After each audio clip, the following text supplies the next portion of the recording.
Hello. देखो बेटा, जो हमारे पास 2019 सेट है, ठीक है। फर्स्ट हाई स्कूल बोर्ड परीक्षा के लिए गणित, केवल प्रश्न केवल प्रश्न पत्र पर देखो। हमारे पास सवाल है। पहला कह रहा है सभी खंड कीजिए। कह रहा है एक द्विघात बहुपद के अधिक से अधिक शून्यांकों की संख्या होगी। तो यहाँ पर बहुपद द्विघात के बहुपद होता है बेटा दो हमारे पास। ये हमारे पास आंसर हो जाएगा, ठीक। अच्छा, अगला देते हैं। पहले का खा नंबर, यदि tan a बराबर 4/3, अगर ये दिया हमारे पास दूसरा, यदि tan a बराबर 4/3, ठीक है, तो इसका सेक a का मान ज्ञात करना है, ठीक है। ज्ञात करो। देखो, अब यहाँ पर हमारे पास इसको पाइथागोरस प्रमेय से करेंगे, ध्यान दो, ठीक। ए बी सी, इसको मान लेते हैं ए, ठीक। सॉरी, इसके लिए यहाँ पर हो जाएगा ए और ये हो जाएगा सी, ठीक। तो इसको मान लेते हैं, चलो ये कोण हो जाएगा, ठीक। तो लंब बटे आधार होता है, ठीक। तो लंब बटे आधार तो 4/3। अब इसको क्या करते हैं, पाइथागोरस प्रमेय से इसको कर्ण ज्ञात कर लेते हैं, ठीक है। तो यहाँ पर लिखेंगे त्रिभुज ए बी सी में पाइथागोरस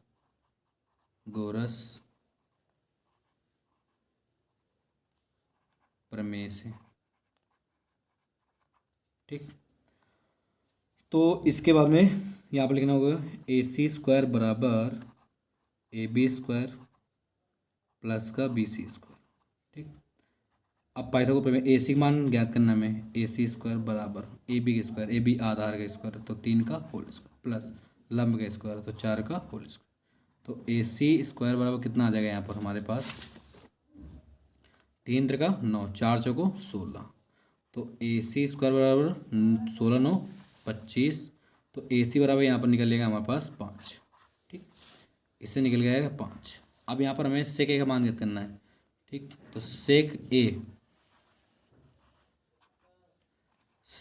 ए बराबर होता है बेटा, देखो सेक ए बराबर क्या होता है यहाँ पर हमारे पास, कर्ण बटे आधार, ठीक है ना। तो कर्ण बटे आधार, तो कर्ण बटे आधार कितना होता है बेटा, कर्ण बटे आधार, कर्ण कितना है हमारे पास 5, आधार कितना दिए हैं 3, 5/3, यही हमारा आंसर प्राप्त हो जाएगा, ठीक। अगला सवाल देखते हैं फिर। अब देखते हैं बेटा ग नंबर, ठीक है। कह रहा है 1 से 10 तक की धनात्मक सम संख्याओं का समांतर माध्य ज्ञात करना है, ठीक है। तो यहाँ पर देखते हैं बेटा हमारे पास ग नंबर बताना है, ठीक है। तो यहाँ पर 1 से 10 तक, ठीक है, कि सम संख्या है, सम संख्या लेना है। तो सम संख्या लेने के लिए क्या चाहिए हमें, देखो 2 4 6 8, 1 से 10 तक कह रहा है और 10, ठीक है।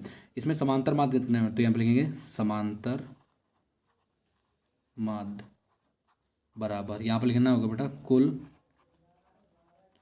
पदों का योग बटे कुल पदों की संख्या, ठीक। तो यहाँ पर देखते हैं बेटा कुल पदों का योग बटे कुल पदों की संख्या। तो यहाँ पर कुल पद कितने हैं बेटा, 2 4 6 8 10 और बटे 1 2 3 4 5, मतलब कि n बराबर हमारे पास संख्या कितनी दी है, 5/5। अब इन संख्याओं को ऐड कर देते हैं, ठीक है। तो यहाँ पर हमारे पास आ जाएगा कितना, 30/5, 5 6 30, इसमें आ जाएगा 6। तो यही हमारे पास समांतर माध्य आ जाएगा, ठीक है।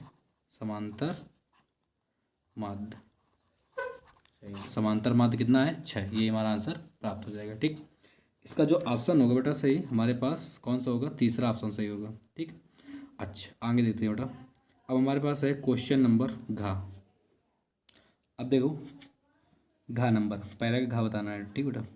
तो कह रहा है हमारे पास शांत दशमलव संख्या में व्यक्त हो सकने वाली परिमेय संख्या होगी। इसमें आपको पहला दूसरा तीसरा चौथा, इसमें से कौन सा ऐसा है जो हमारे पास परिमेय संख्या में व्यक्त हो सकता है, ये हमें बताना है, ठीक है। तो यहाँ पर क्वेश्चन नंबर घ का पहला देखते हैं बेटा सवाल, ठीक। पहला हमारे पास दिए 124/164, तो यहाँ पर 124/164, ठीक। अच्छा, इसके बाद में दूसरे में देखते हैं। तो दूसरा में दिया है हमारे पास 131/30। तीसरे में देखते हैं तो इसमें दिखता है कि 227/625।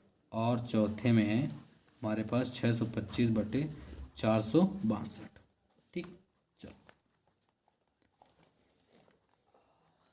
अब आपको बताना है इसमें से कौन सा परिमेय संख्या है या परिमेय संख्या नहीं है। चलो चलो देखते हैं बेटा। यहाँ पर पहले आपको करना है बेटा 124 ठीक, आपको 164 के गुणनखंड कर देना है आपको। ठीक है, 164 के गुणनखंड कर देना है। देखो अब इसका गुणनखंड करना पड़ेगा। ठीक है, चलो यहाँ पर करते हैं। 164 के गुणनखंड करेंगे। 2 8 16, 2 दूनी 4, 2 चौको 8, 2 एकम 2। अब यहाँ से 41। ठीक, तो यहाँ पर 2 × 2 × 41 बराबर 124 यहाँ पर आ जाएगा कितना, 2 की पावर 2 × 41। ठीक है, अगर हमारे पास 1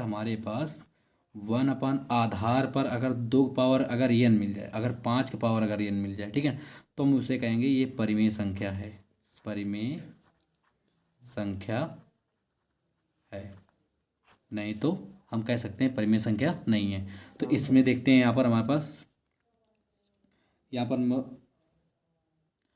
और यहाँ पर परिमेय संख्या है, ये भी कह सकते हैं और ये भी कह सकते हैं बेटा शांत परिमेय संख्या है। ठीक है, परिमेय संख्या है। ओके, ठीक है, तो यहाँ पर हमें शांत परिमेय संख्या ज्ञात करना था। ठीक है, अगर आपके पास अगर 2 की पावर अगर n मिल जाए, अगर 5 की पावर n मिल जाए, तो हम कह देंगे वो शांत परिमेय संख्या है। तो इसमें देखते हैं हमारे पास 2 की पावर 2 मिल रहा है इंटू 41 मिल रहा है, तो ये हम कह सकते हैं यह परिमेय संख्या नहीं है। यह शांत परिमेय संख्या नहीं है। ठीक, अब क्वेश्चन नंबर दूसरा देखते हैं। इसमें दूसरा देखो दिया 131 अब 30 की जब गुणनखंड करेंगे तो यहाँ पर कितना, 30 के गुणनखंड करेंगे बेटा, तो यहाँ पर आ जाएगा हमारे पास 2 से 15, 3, 5 और 5। ठीक है, याद रखना 2 और 5 को, अगर 2 और 5 अगर आपके पास मिल जाए तो याद रखना वहाँ पर हम कह सकते हैं उसे शांत परिमेय संख्या है। या फिर आपके पास अगर 5 मिले तो हम कह सकते हैं शांत परिमेय संख्या है। या फिर हमारे पास 2 का पावर मिले, ठीक है, तो हम कह सकते हैं शांत परिमेय संख्या। या तो दोनों मिल जाए तो हम कह सकते हैं शांत परिमेय संख्या। अगर इन दोनों को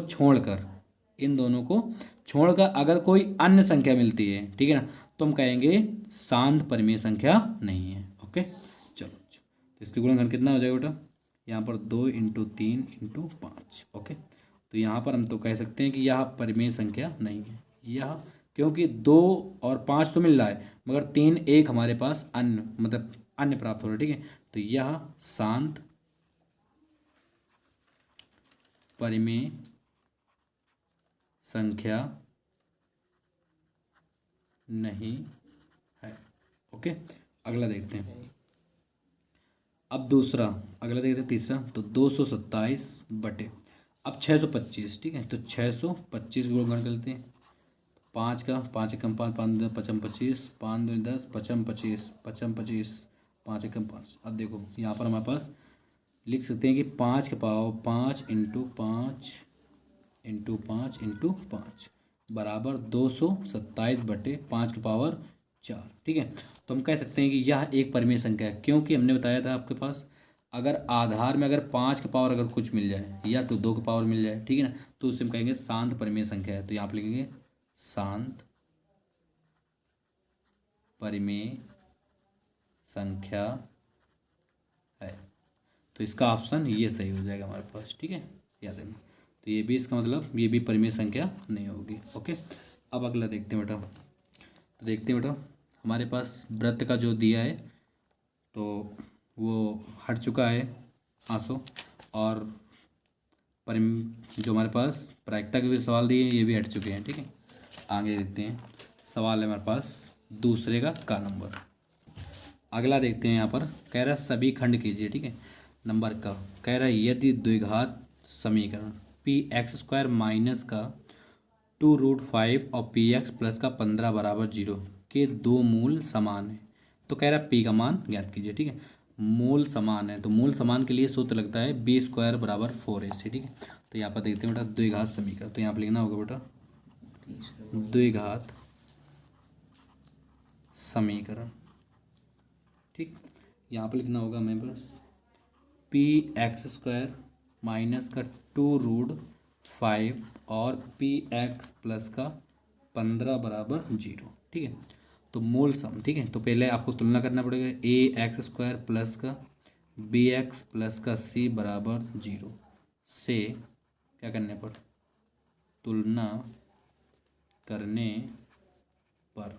ओके, तो देखते हैं बेटा, तो यहाँ पर तुलना करेंगे तो ए बार कितना आ जाएगा, यहाँ पर पी आ जाएगा, तो बी बार कितना आ जाएगा माइनस का 2√5 और पी आ जाएगा, और सी बराबर 15। ठीक है, अब यहाँ पर हमारे पास यहाँ पर लिखेंगे मूल समान के लिए। ठीक है, मूल समान के लिए, तो मूल समान के लिए देखो सूत्र कौन सा, बी स्क्वायर बराबर 4ac। मान रखो, तो बी का मान कितना है बेटा माइनस का 2√5 और पी का होल स्क्वायर बराबर 4 इंटू ए का मान कितना है पी और इंटू सी का मान कितना है 15। ठीक, अब इसके आगे देखो, इसका होल स्क्वायर 2 दूनी कितना जाएगा 4 और √5 का कितना जाएगा 5 पी स्क्वायर बराबर, इसमें आ जाओ 15 चौको 60 पी। ओके, अब यहाँ पर देखते हैं पी से एक पी कैंसिल हो जाएगा, अब 5 चौको 20 पी, फिर इसके बाद में बराबर, रुकना भी, इसको आपको लिख देना है पी इसको, अभी कैंसिल मत करो इसको।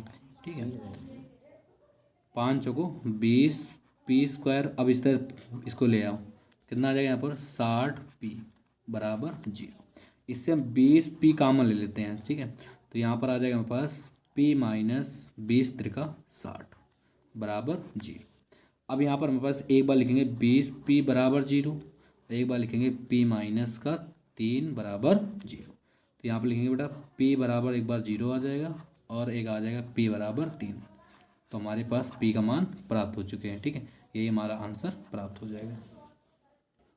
अगला देखते हैं बेटा, दूसरे का जो खा है हमारे पास वो पास से रिलेटेड है, जो कि प्रायिकता से है, तो प्रायिकता हट चुकी है। ठीक है, इसको हटा देते हैं। अगला है ग नंबर, कह रहा है एक मीनार की ऊंचाई कितनी दी है 20 मीटर है। ठीक है ना, तो एक मीनार है हमारे पास, दूसरे गा है। ठीक है, तो यहाँ पर एक मीनार हमारे पास दिया है, एक ये मीनार दिए है जो कि 20 मीटर। ठीक है, तो यहाँ पर लिख देंगे बेटा मीनार की ऊंचाई बराबर 20 मीटर।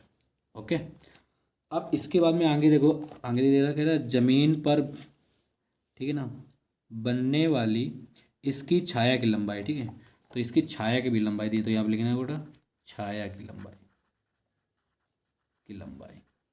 बराबर 20 √ कितना दिया है यहाँ पर हमारे पास 20√3 दिया हुआ है। ठीक है, 20√3 ओके मीटर है।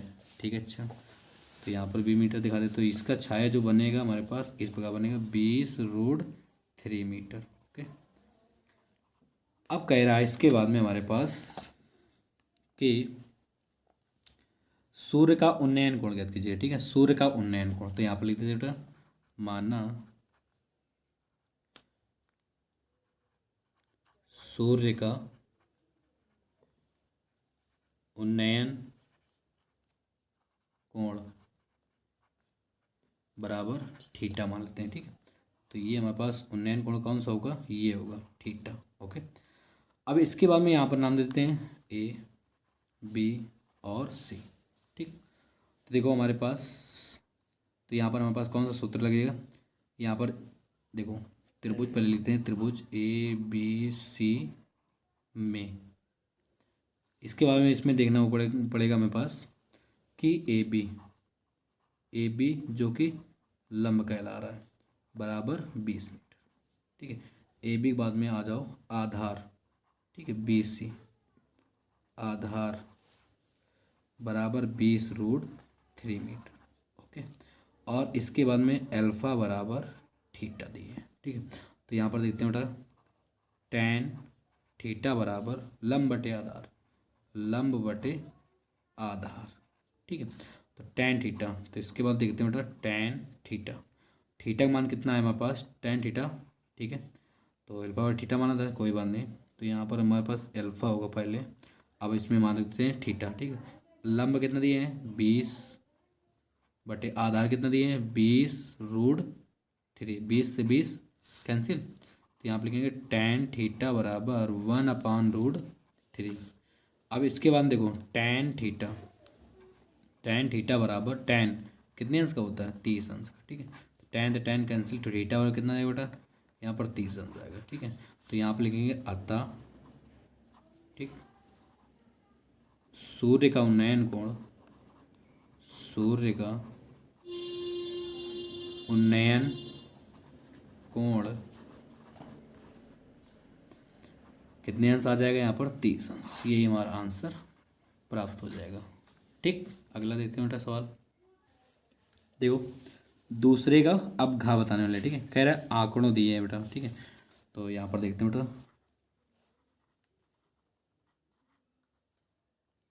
ठीक, तो यहाँ पर कह रहा है आंकड़ों। ठीक है, 10, 13, 17 कामा लग रहा है। ठीक है, 19, 12, 15, 19, 20, 19 और 17 का बहुलक ज्ञात करना है। ठीक है, तो देखते हैं बेटा यहाँ पर। तो यहाँ पर हमारे पास दिया है, हमारे पास दूसरे घा नंबर कह रहा है आंकड़ों दिए बेटा 10, 13, 19, 17, 19, 12, 15, 19, 20, 19 और 17 का बहुलक ज्ञात कीजिए। ठीक है, अच्छा तो यहाँ पर हमारे पास ध्यान देना है यहाँ पर, तो आंकड़ों को पहला बताना है। ठीक है, तो आंकड़ों की अधिकतम संख्या आपको लिखना होगा यहाँ पर, आंकड़ों की अधिकतम संख्या। तो सबसे अधिक संख्या कौन सी है इसमें, सबसे अधिक संख्या आपके पास 19 दिया हुआ है। ठीक, जो कि 19 कितने बार है 3 बार है, और 10 1 बार है, 17 आपके पास सिर्फ 2 बार है, और बस कोई नहीं। ठीक है, 20 भी आपके पास 1 बार है। तो हमारे पास सबसे ज़्यादा अधिकतम संख्या 19 दिया है। ठीक है, तो इसका हम कह सकते हैं बहुलक, बहुलक, बहुलक कह सकते हैं इसका 19 है। ओके, यही हमारा आंसर प्राप्त हो जाएगा। अब इसका देखते हैं क्वेश्चन नंबर तीसरे का, सभी खंड कीजिए। ठीक है, आपके पास का नंबर और खा नंबर दोनों हट गए हैं। ठीक है ना, जो कि हमारे पास पहला सवाल जो समांतर श्रेणी से रिलेटेड सवाल है, और दूसरा है वो प्रायिकता से थे। ठीक है, अब गा नंबर देखते हैं, कह रहा है द्विघात समीकरण ज्ञात कीजिए जिसके मूल इतने दिए हुए हैं। ठीक है, प्रश्न तीसरे का है। ठीक है, मूल हमारे पास दिया हुआ है, तो यहाँ पर मूल मान लेते हैं इसे अल्फा बराबर 3, इसे मान लेते हैं बीटा, बीटा बराबर 1/3। ठीक है, द्विघात बहुपद द्विघात समीकरण। ठीक है, यहाँ पर हमारे पास ज्ञात करना होगा बेटा द्विघात समीकरण। ठीक, द्विघात समीकरण कितना हो जाएगा, यहाँ पर हमारे पास हो जाएगा x² माइनस का अल्फा प्लस का बीटा और x प्लस का अल्फा बीटा बराबर 0। ये द्विघात का समीकरण का सूत्र है। ठीक है, तो यहाँ पर हम रखना होगा मान में, तो यहाँ पर x² माइनस का अल्फा का मान कितना है 3 प्लस बीटा का मान कितना है 1/3, और इसमें x प्लस अब अल्फा बीटा, तो 3 × 1/3 बराबर 0। अब इसके बाद देखते हैं x² माइनस का, इसको हल कर देते हैं। ठीक है, 3 + 1/3 को सॉल्व कर दें, 3 × 3 = 9, 1 10, तो 10 बटे कितना आएगा यहाँ पर 3। तो यहाँ पर लिख देना 10x/3 प्लस का 3 से 3 कैंसिल, तो 1 बराबर 0। ठीक है, अच्छा इसके बाद में आपको करना क्या होगा, यहाँ पर मान लेना है आपको। तो यहाँ पर आगे देखो एलसीएम लेंगे, इसका एलसीएम हो जाएगा 3। ठीक है, इसके बाद 1 का भाग देंगे 3x² हो जाएगा, यहाँ पर माइनस का 10x हो जाएगा, प्लस का 1 का भाग 3 में 3 × 3 बराबर 0। तो यहाँ पर लिखेंगे 3x² माइनस का 10x प्लस का 3 बराबर 0। यही हमारा द्विघात समीकरण आंसर प्राप्त हो जाएगा। ठीक, ये भी आपको आंसर दे सकते हैं।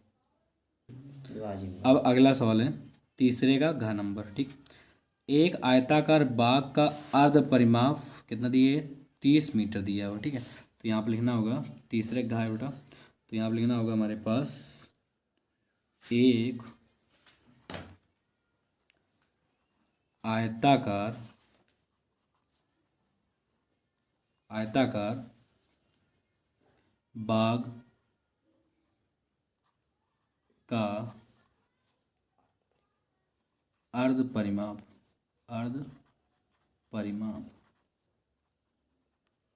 ठीक। तो अर्ध परिमाप इसका कितना दिया है यहाँ पर हमारे पास, यहाँ पर दिया हुआ है हमारे पास 36 मीटर। अब इसके बाद में आपको करना क्या होगा, यहाँ पर लिखा जिसकी लंबाई चौड़ाई से 4 मीटर अधिक है। ठीक है, तो कह रहा बाग की विमाएँ ज्ञात कीजिए। तो यहाँ पर लिखना होगा बेटा, माना बाग की चौड़ाई, पहले आपको बाग की चौड़ाई मान लेना है x मीटर, और फिर बाग की लंबाई कितना मान लेना है आपको, x प्लस का, वहाँ पर हमारे पास अधिक कितना है देखो 4 मीटर अधिक है। ठीक है, तो यहाँ पर 4 हो जाएगा। ओके, चलो तो आगे देखते हैं, कह रहा है बाग की विमाएँ ज्ञात कीजिए। ठीक है, तो बाग की विमाएँ इनकी x और x प्लस का हुआ। ठीक है, तो यहाँ पर हमको करना क्या होगा, तो यहाँ पर लिखना होगा बेटा एक आयताकार बाग का अर्ध परिमाप बराबर, यहाँ पर हो जाए 2 कोष्ठ लंबाई प्लस का चौड़ाई बटे 2। ठीक, 2 से 2 कैंसिल, अर्ध परिमाप कितना दिया है 36 दिए है, बराबर लंबाई कितनी दी है, लंबाई दी है x प्लस का 4, चौड़ाई कितनी दी है x दी है। अब 4 को 95 कर देते तो यहाँ पर हो जाएगा 32 बराबर 2x हो जाएगा, 2 से कैंसिल, तो x बराबर हो जाएगा यहाँ पर 16। ठीक, तो यहाँ पर लिखेंगे बाग की विमाएँ। ठीक, तो यहाँ पर हो जाएगा 16 आ जाएगा। ठीक है, यहाँ पर 16, इसके लिए सॉरी कितना आ जाएगा 16 बाग की विमाएँ। अच्छा, इसके बाद देखते हैं बेटा, यहाँ पर लिखेंगे आयताकार बाग की चौड़ाई, इसी प्रकार यहाँ पर आ जाएगा लंबाई। ठीक, तो चौड़ाई कितनी है x और लंबाई कितनी है x प्लस का 4, बराबर x का मान कितने दिए हैं 16 मीटर, और यहाँ पर हो जाएगा 16 प्लस 4 बराबर 20 मीटर। ओके, तो बस यही हमारे आंसर प्राप्त हो जाएगा। अगला देखते हैं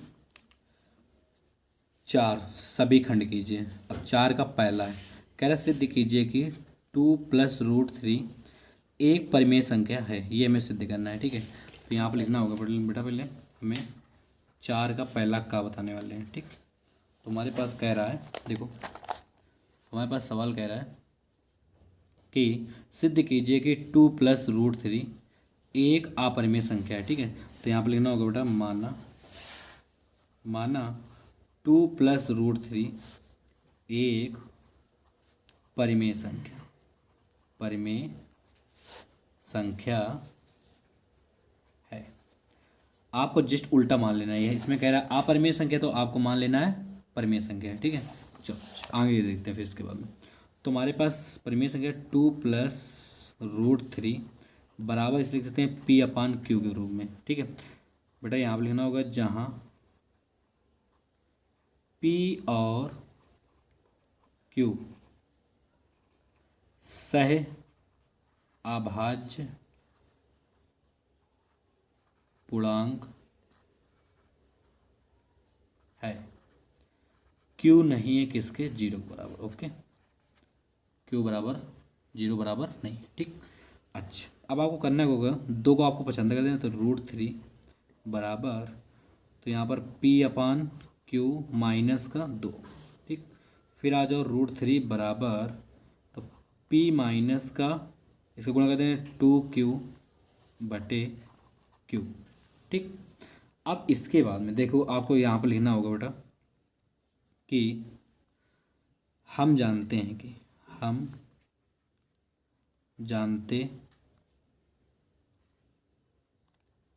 कि एक सॉरी √3 एक अपरिमेय संख्या है तो p माइनस 2q अपान p भी एक अपरिमेय संख्या है।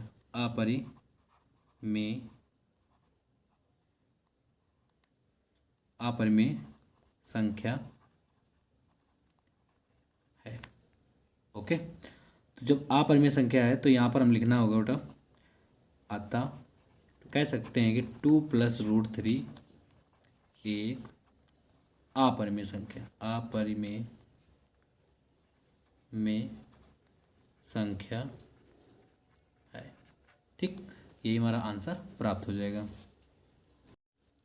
देखो अब क्वेश्चन नंबर 4 का खा नंबर बताना है। कह रहा है सिद्ध कीजिए कि बेलन का आयतन का 2 गुना, ठीक, और उसके पृष्ठ और आधार की त्रिज्या के गुणनफल के बराबर है। तो कह रहा है बेलन के आयतन का 2 गुना, तो यहाँ पर लिखना होगा बेटा आपको बेलन का आयतन इंटू 2 गुना है, ठीक, बराबर। इसके बाद में कह रहा है बेलन का वक्र पृष्ठ, ठीक, उसका r गुना के बराबर है। ठीक है, तो यहाँ पर हम लिखेंगे पाई r² h इंटू 2 बराबर। इसके बाद बेलन का वक्र पृष्ठ 2 पाई RH इंटू r, इसको गुणा करेंगे तो 2 पाई r² h बराबर 2 पाई r² गुणा करेंगे और h, तो ये हमारे पास दोनों बराबर आ चुके हैं। यही हमारा आंसर प्राप्त हो जाएगा। ठीक है, हमें ये सिद्ध करना था कि ये बराबर होता है या नहीं है। ठीक, तो बराबर है। अब अगला देखते हैं, क्वेश्चन है चौथे का ग। ठीक है, क्वेश्चन 4 का ग देखो बेटा, कह रहा है यदि sin 3a बराबर इतना है। ठीक है, तो कह रहा है sin 3a, तो यहाँ पर लिखेंगे पहले sin 3a बराबर cos a माइनस का 26 अंश। ठीक, यहाँ 3a एक न्यून कोण है, a का मान ज्ञात कीजिए कह रहा है। ठीक है, जहाँ पर 3a एक न्यून कोण है तो हमें a का मान ज्ञात करना है। चलो देखते हैं, तो यहाँ पर आपको लिखना होगा बेटा, इसको आपको चेंज कर देना है। ठीक है, साइन को क्या लिख देंगे ना, कॉस, तो यहाँ पर हो जाएगा 90 अंश माइनस का 3a बराबर कॉस, ठीक है, a माइनस का 26। ठीक, तो आपके पास सिर्फ कॉस, ये कॉस हट जाएगा तो ये आपके पास ये बचेगा। ठीक, तो 90 अंश माइनस का 3a बराबर a माइनस का 26। अब इसके बाद में आपको करना क्या है, इसको पसंद करें, माइनस का 3a और माइनस का a बराबर माइनस का 26 अंश। अब इसको पसंद करें माइनस का 90 अंश। ठीक, अब आपको 3 और 1 4 माइनस का 4a बराबर माइनस का, इसको 6 9 2 11, तो कितना आ जाएगा यहाँ पर 116। माइनस से माइनस कैंसिल, 4 से कैंसिल कर देते हैं, तो a बराबर हो जाएगा 4 दूनी 8 और 4 नहीं 36, तो a बराबर 29 अंश आ चुका। यही हमारा आंसर प्राप्त हो जाएगा। ठीक, अब इसके बाद अगला सवाल देखते हैं बेटा, यहाँ पर हमारे पास है, कह रहा है चौथे का आपको देखो, चौथे का घा सवाल है। कह रहा है उस बिंदु के निर्देशांक ज्ञात कीजिए। ठीक है, तो उस बिंदु के हमें निर्देशांक ज्ञात करना है। ठीक है, तो यहाँ पर लिखेंगे पहले, माना उस बिंदु के निर्देशांक बराबर x, y। ओके, अब इसके बाद में हमारे पास दिए हुए, कह रहा है बिंदुओं दिए हुए है। ठीक है, तो पहले आपको लिख देना है बिंदुओं कौन कौन से दिए, -1, -7 और 4, -3 और 4, -3। ठीक है, मिलाने वाले रेखाखंड को 2 अनुपात कितना है 3, ठीक है। तो यहाँ पर हम लिख दें बेटा अनुपात है 2:3 के अनुपात में क्या करता है, विभाजित करता है, ठीक है। 2:3 के अनुपात में क्या करता है, विभाजित करता है, ठीक है। अच्छा, तो हमें निर्देशांक ज्ञात करना है, ठीक है। चलो तो आप करने को बेटा ध्यान है, यहाँ पर आपको एक रेखाखंड बना लेना है इस प्रकार से, जो कि आपको नाम दे देना है यहाँ पर ए और बी। जो आपके पास लगातार जो बिंदु दिए हुए हैं आपको यहाँ पर रख देना -1, 7 और 4, -3। और जो अकेला बिंदु दिया हुआ है आपके पास, जो बिंदु के निर्देशांक सिर्फ अकेला बिंदु दिए हैं वो आप यहाँ पर आपको रख देना, ठीक। और आपको अनुपात नीचे रख देना 2:3, ओके। तो यहाँ पर देख देना x1 y1 और x2 y2, x y हमारे पास दिए हुए हैं, ठीक, पहले से। अब इसके बाद इसको नाम दे देते हैं m1 और m2, ठीक है। अब यहाँ पर आपको लिखना होगा अंता विभाजन से, ठीक, अंता विभाजन के लिए सूत्र। तो यहाँ पर लिखेंगे बेटा इसको नाम दे देते p, ठीक है। बिंदु p के निर्देशांक, ठीक, बराबर इसमें सूत्र लगेगा m1 x2 plus m2 x1 अपान m1 प्लस का m2 कामा, फिर इसके बाद आ जाओ m1 y2 plus m2 y1 बटे और m1 प्लस का m2, ठीक। अब बिंदु P के निर्देशांक आपके पास पहले से दे दिया है, जो हमारे पास x, y, तो यहाँ पर आप रख सकते हो x, y, ओके। अब इसके बाद में आ जाओ, यहाँ पर मान रखना होगा m1, देखो तो m1 दिया है आपके पास 2, ठीक। फिर इंटू x2 कितना दिया है 4, फिर प्लस m2 कितना दिया है 3, इंटू x1 कितना दिया है यहाँ पर -1 बटे m1 इंटू 2 और 3, 2 + 3, ओके, कामा m1 कितना दिया है, m1 दिया है यहाँ पर 2, इंटू y2 कितना दिया है, y2 हमारे पास दिया है -3, तो -3 प्लस m2 कितना दिया है, तो m2 हमारे पास दिया हुआ है 3, ठीक। और y1 कितना दिया है, y1 हमारे पास दिया है 7, ठीक, y1 कितना दिया है 7 दिया है, ठीक है। और अपान बटेगा m1 और m2 कितना दिया 2, 3, तो यहाँ पर कहेंगे 2 + का 3। अब इसके बाद देखते हैं 4 दूनी 8 -3 बटे 5, फिर कामा 3 दूनी 6, फिर 7 × 21 बटे 3 2 5। अब इसके बाद देखते हैं 8 में 3 गए बेटा 5 बटे 5, कामा फिर यहाँ पर हम जब इसको 6 घटाएंगे तो कितना जाएगा 15 बटे 5 आ जाएगा। 21 में 6 का 15 बचेगा, 5 × 5 1 और 5 3 15, 1, 3, ठीक है। तो यहाँ पर हमारे पास यहाँ पर लिखेंगे बिंदु P के निर्देशांक x, y, यही हमारा आंसर प्राप्त हो जाएगा, ठीक। अब आपको जो हमारे पास है क्वेश्चन नंबर 5 से, ठीक है, आपको कल बताएंगे, ठीक। अगर आपको हमारी वीडियो अच्छी लगी हो तो इस चैनल को अभी सब्सक्राइब कीजिए और बेल आइकन को भी प्रेस कीजिए। धन्यवाद।